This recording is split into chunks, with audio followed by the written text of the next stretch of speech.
नमस्कार मित्रांनो, आजचा दिवस माझ्यासाठी खूप खास आहे. आज मी वोटिंगसाठी खास माझ्या नेटिव्ह प्लेसला निघाले आहे. हा प्रवास फक्त एक दिवसाचा आहे. सकाळी निघायचं, वोटिंग करायचं आणि संध्याकाळी परत यायचं. थंडी असल्यामुळं आज उठण्यासाठी उशीर झाला होता. पडदा उघडला तर बाहेर उजडलेलं होतं, म्हणून मी पटपट आवरायला घेतलं. माझा मुलगाही आज घरीच थांबणार होता, कारण त्याची परीक्षा होती. तो आमच्याबरोबर येणार नव्हता, म्हणून त्याच्यासाठी काहीतरी खाण्यास करून ठेवायचं होतं आणि आम्हालाही त्याच्याबरोबर थोडंसं न्यायचं होतं. त्याच्यासाठी थोडीशी खिचडी, शेंगदाण्याची चटणी, पालकाचे रोल करून ठेवले आणि थोडीही आमच्यासाठीही मी डब्यात घेतली. खिचडी थोडी जास्तच परतली होती, म्हणजे ती सर्वांना खाता येईल. लाडू दाण्याचे हे रात्रीच करून ठेवलेली होती. पालक रोलची पण पूर्वतयारी मी ही रात्रीच करून ठेवली होती. सकाळी सकाळी नेहमी आत्ता चालू असलेलं माझं आवळ्याचं ज्यूस, डिटॉक्स ड्रिंक्स मी घेतलं. बाकीच्यांना चहा दिला. सगळ्यांचं आवरलं. डबे व्यवस्थित मी बॅगमध्ये भरले. केळी घरात होती तीही घेतली. थंडीचे दिवस आहेत, भूकही लागतेच. पाणीही घेतलं आणि आणखी जर पाणी लागणार असेल तर ते वाटेत कुठेही घेऊ म्हटलं, म्हणून 3 पाण्याच्या बाटल्याही मी घेतल्या आणि पुढच्या प्रवासासाठी निघालो. आजचा प्रवास थोडा थकवणारा असला तरीही हा प्रवास मनापासून करायला आवडतो, कारण वोटिंग म्हणजे आपला मूलभूत हक्क आणि आपली ही जबाबदारीही आहे. वोटिंग हे सर्वांनी केलंच पाहिजे. आजपर्यंत आम्ही आमचं वोटिंग कधीही चुकवलेलं नाही. कोणत्याही परिस्थितीत आम्ही आमच्या टाऊनला वोटिंग करण्यासाठी नक्की जातो. रस्त्यातील हवा, ओळखीची वाट आणि घरी जाण्याची भावना हे सगळं काही वेगळं असतं. चला तर मग या एका दिवसाच्या खास प्रवासात तुम्हालाही माझ्यासोबत मी घेऊन जाते माझ्या टाऊनमध्ये. आणि आणखी एक बरं का, तुम्ही माझं हे टाऊन तुम्ही ओळखायचं आहे आणि मला कमेंटमध्ये नक्की कळवा की मी कोणत्या टाऊनची आहे ती. FM-वरची गाणी ऐकत, थोड्याशा निवडणुकीच्या गप्पा मारत, इकडच्या तिकडच्या गप्पा मारत आम्ही सावकाश थोडं जात होतो, कारण ट्रॅफिक होतं. रस्त्यानं जड वाहनंही होती. एकदा ट्रॅफिक थोडं कमी झालं, जड वाहनं कमी झाली की प्रवास करायला थोडी मज्जा येते.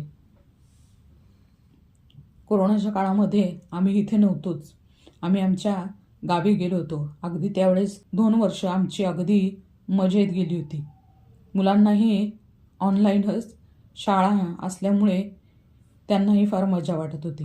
हिवाळा असल्यामुळे आजूबाजूला हिरवी शेती चांगली बहरलेली होती.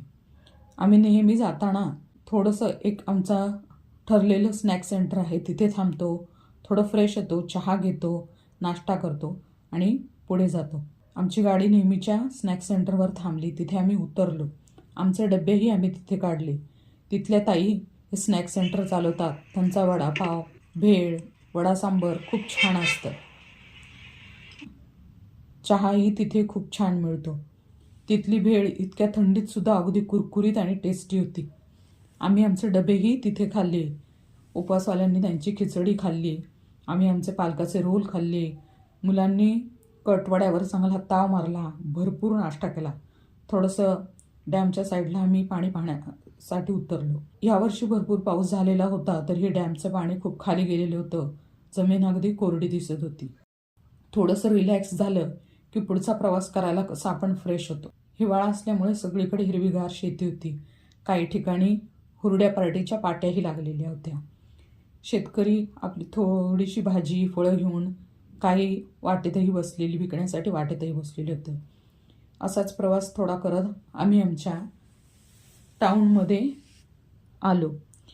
आम्हाला आमचं वोटिंग बूथ लागलं. तिथेही खूप गर्दी दिसली, त्यामुळे आधी आम्ही घरी जाण्याचा निर्णय घेतला. जसजसं सिटीची डेव्हलपमेंट होत असते, सिटीमध्ये कन्स्ट्रक्शन होत असते, तसतसे छोटे छोटे टाऊनसुद्धा डेव्हलप होत असतात. पूर्वी जिथं रानमळा होती, मोकळी जागा होती, तिथं आता मोठमोठे कन्स्ट्रक्शन उभे राहिलेली दिसत होती. छोटे मोठे मॉलही झालेले दिसत होते. घरी आलो तर झाडं खूप वाढलेली होती. खूप पालापाचोळा वाढलेला होता. बरेच दिवस आलेलं नव्हतं, घर स्वच्छ केलेलं नव्हतं. पुढच्या गेटनं येणं तर शक्य नव्हतं, म्हणून मागच्याच गेटनं आलो. घर उघडलं. थोडंसं अंगण स्वच्छ केलं. घरातलं काही सामान घ्यायचं होतं, कागद घ्यायची होती. ही माझी चूल आहे.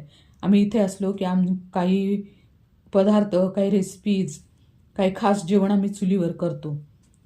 घरातून काही सामान घेतलं, घरही थोडं स्वच्छ केलं आणि ज्या कामासाठी आम्ही आलो होतो ते करण्यासाठी पुन्हा आम्ही मागे फिरलो. वोटिंग बूथवर आलो. थोडी गर्दी होती पण वोटिंग केलं. आणि इथेच एक छान बेकरी आहे, जिचे बेकरीचे पदार्थ आमच्या घरातल्यांना आवडतात. इतर वेळेस आम्ही खरं तर बेकरीचे पदार्थ खात नाही, पण या बेकरीचे खारी, नानकटाई, रोट्स मुलांना आवडतात. ते घेतले आणि जवळच एक नातेवाईक आमचे राहतात, त्यांच्याकडे गेलो. त्यांची भेट घ्यायची होती, त्यांची भेट घेतली. आता मला शक्य होईल तितकी मी तुम्हाला माझी सिटी दाखवते आणि तुम्ही त्याचं नावही मला कमेंटमध्ये नक्की सांगा. आमची सिटी तशी खूप डेव्हलप्ड आहे आणि तिच्या डेव्हलपिंग पॅटर्नसाठी ती महाराष्ट्रात प्रसिद्धसुद्धा आहे. दुसरे एका नातेवाईकांकडे आलो. त्यांचा लहानगा बाहेरच फटाके उडवत होता. बहुतेक त्याची दिवाळी अजून संपलेली नव्हती. त्यांचीही गाठभेट घेतली आणि परतीच्या प्रवासासाठी निघालो. थंडी असल्यामुळे अंधार लवकर पडलेला होता. आता भाजी घेणं आणि फळं घेणं शक्यच नव्हती, कारण अंधारात काही ती दिसणार नव्हती. सकाळी ठरवलं होतं संध्याकाळी घ्यावी, पण अंधार पडल्यामुळं ते शक्य झालं नाही. घरी आलो तर मुलानं आधीच हॉटेलमधनं जेवण ऑर्डर करून ठेवली होती, कारण त्याला माहीत होतं आई आली की ती दमलेली असेल आणि काहीतरी जेवणासाठी खटाटोप करेल, म्हणून त्यानं जेवण आधीच ऑर्डर केलं होतं. मग आम्ही सगळेजण जेवलो आणि अशा पद्धतीनं आम्ही आमचा आजचा वोटिंगचा दिवस एन्जॉय केला.